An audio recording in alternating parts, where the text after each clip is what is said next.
everybody. Welcome to another episode of Psycho's Platters, always powered by coffee each and every time. Guess what, gang? It's time for another episode of Jukebox from Hell. That's right. What are we going to do today? Well, I'll tell you before I do, just to let you know, episode 61, the last one we did, Guns N' Roses Spaghetti Incident from 93. It's got a couple decent comments on it so far. If you haven't had a chance to take a look at it, please do. But today, for episode 62 of Jukebox from Hell, we are looking at April 1987, David Bowie's Never Let Me Down. That's right. Here's the front. Here's the back. This is the CD edition, of course. Be looking at this. And then... let's see, we've got lots of lyrics. In fact, the whole thing pretty much is lyrics and credits. So no real pictures, of course, except for the back and the front here. So previous album was the June 1986 soundtrack to Labyrinth. Remember that movie? That was a good movie, wasn't it, gang? And Bowie does 5 songs on that soundtrack. But guess what? It only made it to number 68 on the U.S. charts for Labyrinth. David Bowie's Never Let Me Down only made it to number 34 on the U.S. Billboard 200 charts in 1987. He didn't like the way the album Tonight came out, which even though that made it to number 11 on the U.S. charts back in 84, he wanted wanted to do Never differently. The UK loved the album. In the US, not so much. Supposedly an album of hodgepodge. That's what some of the critics have said. Some of your regular suspects on this particular album here. Peter Frampton plays guitar on most of this album. That's kind of an interesting surprise, although David Bowie and Peter Frampton knew each other since the 60s. Carlos Alomar, we've heard about him before, going back to the Young Americans album in 1975. And Lenny Pickett plays on sax, and he was a member for several years for the group Tower of Power. And even actor Mickey Rourke, oh boy, raps in a song. Yikes. All the information today from David Bowie's official website, Wikipedia, and AllMusic. Okay? Okay. Let's get into the track by track on all this, shall we? So track 1, Day In, Day Out. This is all over the place, in my opinion.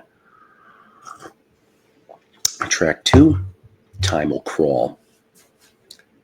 I can't deal with this. I don't know if it's the 80s production or what, but it just drives me nuts, literally.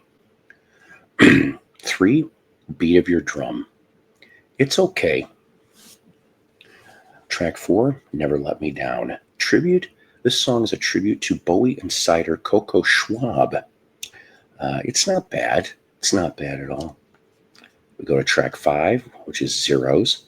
It's annoying at times, that's for sure. Track 6, Glass Spider. Truth? This would have made a nice intro track to some type of concept album if Bowie was to do one. I thought, actually, it would be a very nice concept album intro for that track. Track 7, Shining Star.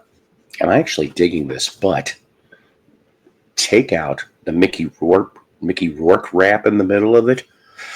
Ugh. And a slight edit, and it would be a lot better, that is for sure. Track 8, New York's in Love. It's not bad. Could use a slight edit.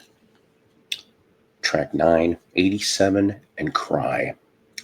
It's okay. Track 10, Too Dizzy. Bowie says it's the weakest track on the album. So much to the point that in later editions of this album, Bowie would have this track yanked from future editions. Like I said, I happen to be lucky and have this on the CD here I've got. And if you happen to have Too Dizzy on your vinyl or your CD, you kind of sort of have a a little bit of a collector's item, if you will. Anyways, what I did right is, Bowie, you're too harsh on yourself. This isn't half bad for Too Dizzy. Track 11, Bang Bang. Save the best for last indeed. Truthfully, this might be my favorite off of this album. There is 2 bonus tracks. And what I mean by that is that when they would put the CD edition out, the different edition, you'd have track 12, which was Julie, which was one of the bonus tracks. It was the B-side to Day In, Day Out, and it's okay. And track 13, Girls, was the other bonus track. It was the B-side to Time Will Crawl. It's a nice song. Tina Turner would end up doing a version of this, I'm told. So, that's what you're looking at, with this album. I'm not gonna lie. Do I go off and I use the could have been a strong EP line? 11 tracks here. There's maybe about, I would say 4, out of all honesty, 4 songs off of this thing that I like, that I tolerate. Some of the rest, So 4 to 5 likable songs, and the rest of this to me is just, it's not my cup of tea. What can I say? I will say this, though, and I think for you longtime Bowie fans, you will understand this. He's always been a musical chameleon. Almost every album he has changed, whether artistically or otherwise. And he proved his point in this album. Whether we love it or hate it, he did change himself. Now, afterward, which I wrote here, there was a tour from May to November of '87, the Glass Spider tour, all right? Peter Frampton also went on the tour. Some critics thought that this tour was way too theatrical. After the tour, Bowie wasn't sure about himself anymore as an artist and a rock star. He basically recreated himself with Reeves Gabrels, whom he met on tour, the Glass Spider tour. And Tin Machine, in essence, would be born. Tin Machine's first album would come out in May of '89, and what a hell of an album Tin Machine is, at least the first one, that's for sure. So let me ask you something. Did you end up getting this thing? Pardon the glare. Did you end up getting this thing? Are you a Bowie fan? And if you did you end up buying this thing? I remember, it said April '87 it came out. I would say probably '87, '88. I remember seeing this thing in the cutout bins. Okay. Vinyl and the CD and the cassette. It just did not go that well. UK loved it better, honestly, than the US did.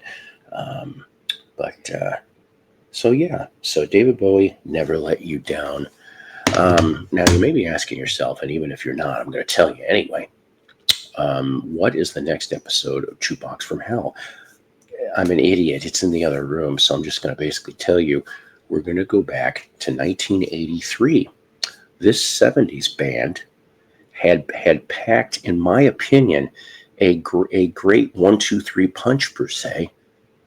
Okay, 3 great albums in a row, and their producer wasn't available, so they decided to take a stab at it themselves.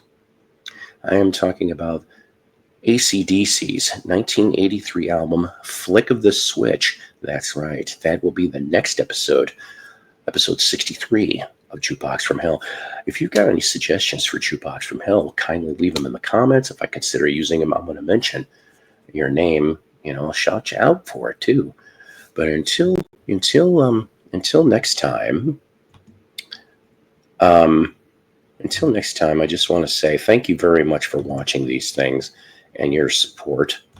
And basically, don't forget, always powered by coffee each and every time. Take care. God bless. Rock on. And you know what? Go give this a listen. You be the judge too. That's why I like doing these things.